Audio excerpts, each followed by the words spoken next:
Hello दोस्तों, I am Deepanshu Sharma. आज हम स्टार्ट करें part 6 that is to find area of triangle. Area of triangle का फॉर्मूला क्या होता है? 1/2 इंटू बेस इंटू हाइट। हमें दो चीज़ चाहिए, बेस और हाइट। तो उसके लिए हमारे पास हम तीन वेरिएबल्स लेंगे, एक बेस, एक हाइट और एक लेंगे हम ट्राइंगल निकालने के लिए, मतलब ट्राइंगल का एरिया निकालने के लिए एरिया। तो हमने सबसे पहले हेडर फाइल को इंक्लूड कर लिया, hash include stdio.h and hash include conio.h। stdio के अंदर हमारे printf एंड scanf फंक्शन होता है और conio हेडर फाइल के अंदर हमारा get ch function and clear screen function. तो हमने मेन फंक्शन बनाया जिसका रिटर्न टाइप हमने इंटीजर लिया है, तो इसलिए इसके लिए हमें रिटर्न 0 भी देना पड़ेगा। क्लियर स्क्रीन हमने फंक्शन यूज़ किया है to clear the output screen, और गेट ch फंक्शन का यूज़ किया है हमने to hold the output screen. उसके बाद हमने वेरिएबल डिक्लेयर किया है इंटीजर टाइप का, बेस और हाइट। हम बेस और हाइट लेंगे इंटीजर टाइप का, और फ्लोट टाइप का हमने एरिया वेरिएबल डिक्लेयर कर दिया। वेरिएबल डिक्लेयर करने के एंड में हम सेमीकोलन जरूर लगाते हैं। उसके बाद प्रिंटफ फंक्शन में हम पूछेंगे एंटर दी बेस, हमें मतलब कि एंटर दी ब्रेथ भी बोल सकते हैं आप कि ट्राइंगल की ब्रेथ क्या होगी। ठीक है, तो हम पहले प्रिंटफ फंक्शन की हेल्प से ये पूछ लेंगे यूज़र से कि enter the value of breadth या enter the value of base, कुछ भी आप बोल सकते हैं, क्योंकि जो ट्राइंगल होता है उसकी बेस और ब्रेथ का मीनिंग सेम ही है कि उसकी जो है चौड़ाई कितनी है। ठीक है, तो हमने यहाँ पे स्कैनर फंक्शन के थ्रू अब जो भी यूज़र वैल्यू देगा उसको रीड करा लेंगे। तो यहाँ पे लिखा डबल कोर्स में परसेंटाइल डी लेंगे, क्योंकि इंटीजर टाइप का हमने बेस वेरिएबल बनाया है और इसमें हमने ब्रेथ और हाइट दोनों के लिए ले हैं, तो डबल परसेंटाइल डी लगेगा। फर्स्ट वाला परसेंटाइल डी है ब्रेथ के लिए और सेकंड वाला परसेंटाइल डी है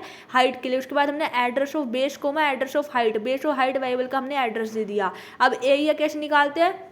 बेस इंटू हाइट और डिवाइडेड बाई 2 कर देंगे। ये फॉर्मूला होता है एरिया ऑफ ट्राइंगल का। मैंने बताया था ना कि 1/2 इंटू बेस इंटू हाइट। अब 1 की मल्टीप्लाई आप बेस और हाइट से करेंगे तो बेस और हाइट ही हो गया ना, और डिवाइडेड बाई 2। उसके बाद प्रिंटफ में हम क्या प्रिंट करा देंगे? Area of triangle. तो area of triangle equal to percentile f ले लेंगे यहाँ पे, क्योंकि फ्लोट टाइप का हमने एरिया वेरिएबल डिक्लेयर किया है। तो परसेंटाइल एफ लेंगे, परसेंटाइल डी लेंगे इंटीजर टाइप के लिए, तो यहाँ पे हम परसेंटाइल एफ कर देंगे। उसके बाद अगर आप चाहते हो कि डेसिमल के बाद की हमारी दो वैल्यूज़ प्रिंट हो, तो वो दो ही वैल्यूज़ होगी। अभी मैंने यहाँ पे एक मिस्टेक कर दी है, मैंने यहाँ पे परसेंटाइल डी लिख दिया है गलती से। अब enter the value of breadth and height मैंने दे दिया, तो उसमें एरिया ऑफ ट्राइंगल ये 0 दिखा रहा है, क्योंकि मैंने यहाँ पे ना परसेंटाइल डी लिया है। तो अभी आपको इसको ना ठीक करना पड़ेगा। तो यहाँ पे जहाँ पे मैंने area of triangle equal to percentile D लिखा है, यहाँ पे area of triangle equal to percentile F होना चाहिए। तो मैंने यहाँ एक छोटी सी मिस्टेक कर दी है। तो आपको मैंने जान करके मिस्टेक की है, क्योंकि बहुत सारे बच्चे ने ये गलती कर देते हैं कि हमने फ्लोट टाइप का वेरिएबल डिक्लेयर किया एरिया को,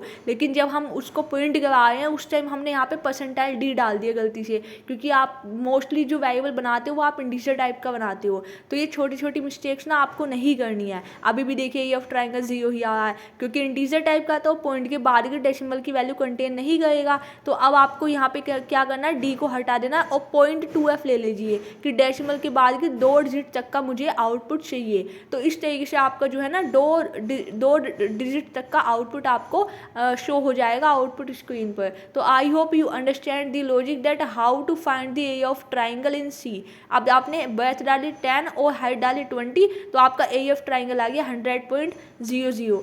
तो आई होप यू अंडरस्टैंड। इसी तरीके से आप एक बार और ट्रायल एंड रन करा करके देख सकते हैं। ये बहुत ही सिंपल लॉजिक था, और जो कि आपके एग्जाम पॉइंट ऑफ व्यू से भी है कि आप जो है एज एन एग्जाम्पल सी के एग्ज़ाम पेपर में लिख सकते हैं। तो थैंक यू सो मच। इस वीडियो में बस इतना ही, और आज की आने वाली सीरीज़ में आप बने रहिए सी प्रोग्रामिंग की प्लेलिस्ट में, और ज़्यादा से ज़्यादा लोगों को शेयर करें। Thank you so much. Have a nice day.